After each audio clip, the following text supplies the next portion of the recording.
Can you think of a time when you were so upset that you blew up at somebody or someone? You're so wound up that your emotions were basically driving the car. You're so upset you couldn't even think straight. What happened next? What actions came out of that state? If you're honest, you might think, huh, that's the last time I talked to my son. Or that's the moment my boss finally fired me. Or, that was the night that we broke up. Because here's the truth: when your emotions take the wheel, they will always drive you somewhere you don't want to go. And most men never stop to ask, what's this emotional state costing me? Even if you don't feel stressed, your body knows, your brain knows, your performance, your relationships.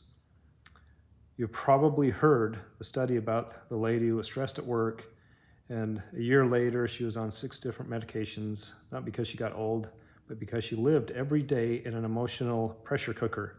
Her body wasn't breaking down, her emotional state was breaking her down.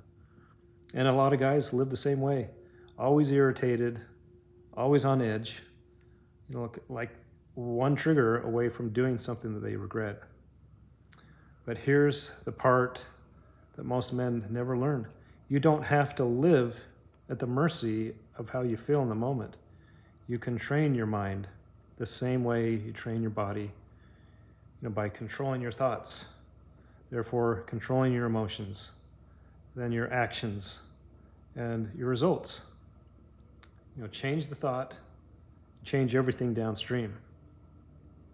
That's why discipline matters. That's why a life plan and purpose and routines matter. This is why daily habits that support your plan matter. They stabilize your emotional state before your emotions sabotage your life. If you don't take control, life will force control on you through consequences, broken relationships, bad health, through regret. So here's the choice every man and woman has to make. Let your emotions run your life, or take ownership and run your emotions. One path leads to chaos and regret. The other leads to strength, purpose, and a future you're proud of.